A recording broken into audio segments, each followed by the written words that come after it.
Hey folks, welcome back to the Acoustic Shoppe channel. Today, Jeremy, we're going to be taking a look at some Iris guitars that made their way into the shop.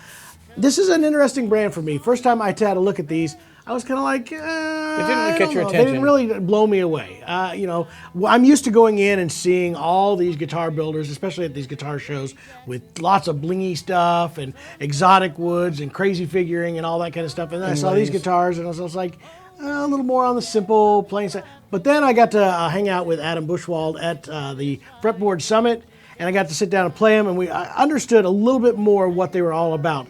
These are guitars with high-end tone woods that are built here in America with simpler appointments just to make sure that those woods are able to do everything that they can possibly do. So let's get started, Jeremy. Iris guitars.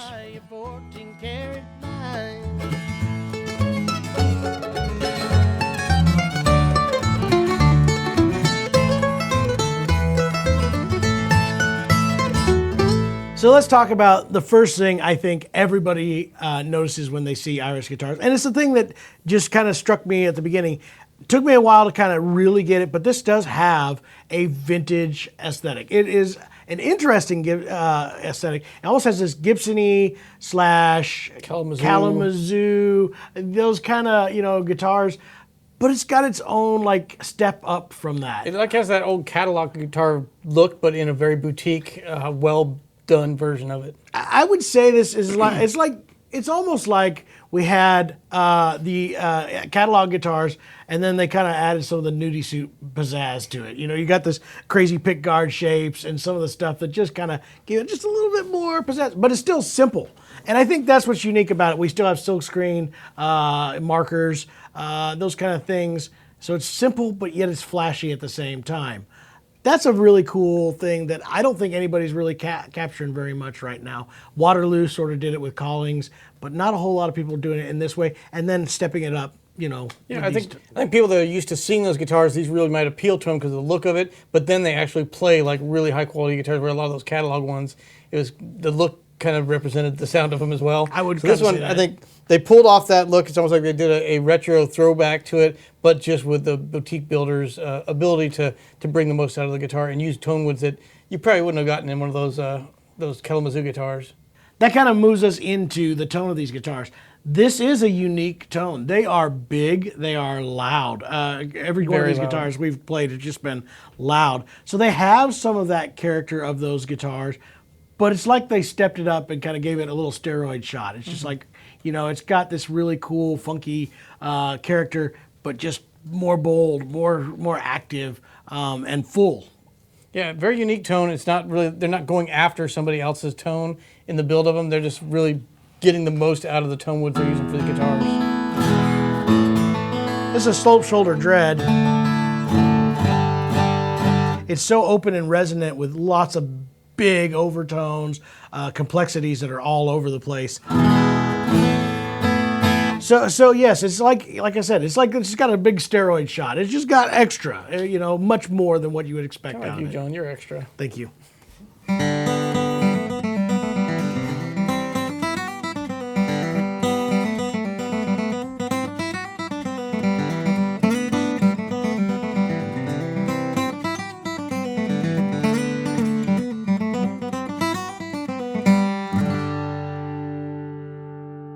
Another cool thing about Iris guitars is they've set it up where they have kind of a base model that then you can customize almost out of book options of like if you want this new finish, you want different appointments to it. They kind of have those options easily laid out so you can customize it yourself, know what those add-ons are going to cost and how much it's going to add to the overall price of the guitar. True. But it's just very well established as far as a base, and then you can customize off of that. It's very, like going to the ice cream store and you go through you go to the yogurt shop, the orange leaf, and then you keep choosing your toppings that you want to add to it. Is that how you would compare? I'm going to go with that. All right, I hear you. That has been a problem that some of the companies that do so many boutique guitars have, is you can almost get the same exact guitar and call it different models. You can, it's the same wood, same shape, but you can call it different things because it's so customizable that you just do what you want with it. This makes a whole lot more sense. You can just kind of say, this is the base model shape. Let's add this kind of finish onto it. Let's add this change of tone wood, and just kind of work your way around a very, very simple base. For an example, with this DF, now we've done a little bit of customization on this one, but you can start out with the basic DF, which is mahogany Sitka top.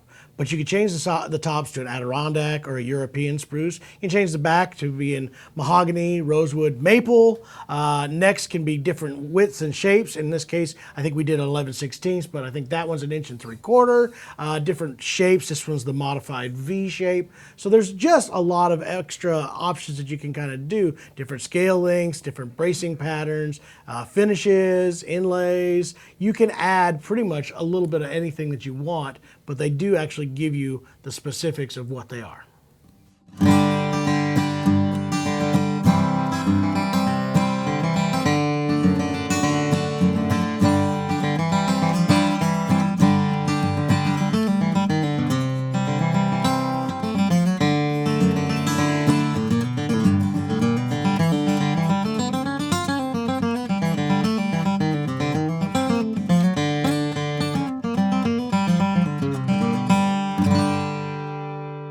All right, one of the next big things I think that that Iris is really getting, and why everybody was kind of bringing it to our attention, is the value. You're getting some really top-notch options, especially in tone woods. These are coming in at a much lower price point than what a lot of people would expect, and that's because of the fact that they're not doing all the crazy appointments, heavy finishes, different, weird things that you don't necessarily need. It's just, here is a really good quality tone wood, maybe a little bit extra like a Guild's Sitka top, or going into the unmatched Brazilian, doing something a little bit different without having to go, all right, now that's a $12,000 add-on. Yeah, and that's something difficult for you to buy a U.S. that's not like a mass-produced U.S. builder, a boutique builder, and get it at an affordable price, which under $8,000 I would say is very hard to find in a boutique builder. These come in much under that because of those decisions they made. Simplicity in the look, the menu of options that you have, they've really isolated and said, all right, we're not going to just let you go for the moon. Here's the options you have, and that kind of keeps the quality up there, but the price a little bit more affordable. To give you an example, we have one of the guitars, it's not the one I'm holding right now, which has an unmatched Brazilian rosewood sides and back. Now that guitar is, you would expect a Brazilian rosewood guitar to be easily over $10,000, but it falls in at under $5,000. So that's a pretty impressive price point. And again, doing that by not going crazy, just because you have a really expensive tone wood does not mean you have to have pearl inlays and all the crazy stuff that would normally, a lot of people would end up throwing on there.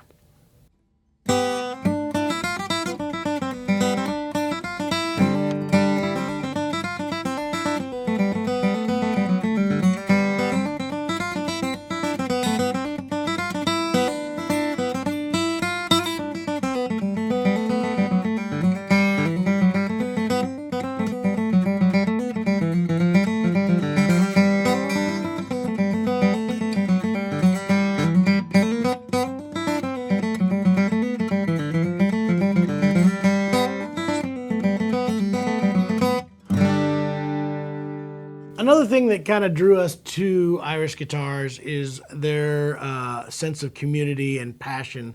These are all a group of guys that are, well, gals too, I guess, that are all really into guitar building. All the way from, like I said, this is a tone wood supplier. These are a team of people that all have a passion in certain areas of the guitar works. Because there's some folks over there that are working together in this team and community of Circle Strings that is doing electric guitars. They're doing some throwbacks to old, Gibson style guitars with the Fairbanks models. This team that is all together right now are all about guitar building, and they're extremely passionate, just like we are. I mean, you guys know we will talk about guitars that we have never carried before. I'm told that we talk too long sometimes, but we get excited. That's our mission, is to create a community of other people that enjoy acoustic music, and these guys definitely fit into that mold where they want to create a community of builders and, like I said, people that are just passionate about tone woods, and how excited these guys and gals get with finding a beautiful. You ever set of seen Tonewood pliers? They sit there and look at it, and they stare at it for hours on end. And then they sit there and tap on it. After working with so many of them, they see it. things in it that we don't see. They've Obviously. worked with pieces of wood and say, I know what this piece of wood can produce. And so, yeah, they get very excited about it, which is it's passionate. I don't imagine that same thing happens with cabinet builders. Maybe I'm wrong. I think they do. I would expect the guy goes They in, just tap on the doors. picks a bunch of cabinets, and he's like, this one will sound great in my kitchen. As you're No, they slamming the don't. door. They don't do that. But yeah, it's exciting that they had that same sense of community, and that was one of the things that really, really drew us to them.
So in the end, do you like how I did that again? So in the end, here we are, guys. This is another brand that I have to make a full-on admission that I have lived so much in, when we start talking about boutique guitars, my own little bubble of what I expect, and not letting myself kind of be open to something that was outside of that bubble. And once I did, it's like, okay, I get it. I understand what this is all about. Makes way more sense to me. There's a lot going on here that nobody else is really offering. And on top of that, I don't know, we really talked about the fact that this is a USA build. So we're getting all of this stuff in a small company, small build. That's a lot to be done. So again, I admit. So you're saying you were wrong. Well, I'm not going to say I'm wrong. I mean, I would admit. You never would. I may have jumped to the wrong judgment. conclusion, and once you got to get with everything that I've ever got into guitars, I don't think there's much that are built bad. Guitars are all amazing. They just have to find the right combination for the right person. And once I kind of got tuned into what that is, makes more sense. So there you go. We did actually have a lot of fun with Adam when we were at the NAMM show. If you remember, Speaking of a community of luthiers, we got to talk to a bunch of them. We did the Luthier Mythbusters, where we had everybody talk about all these myths that are out there about guitars and how to take care of them, all that kind of stuff. And Adam was part of that. So if you want, you should take a look at that. In fact, we'll have a link right here in the center of the screen where you can watch that video. Whole bunch of fun. Stay tuned. We're going to be doing a lot more Irish reviews. I'm looking forward to it.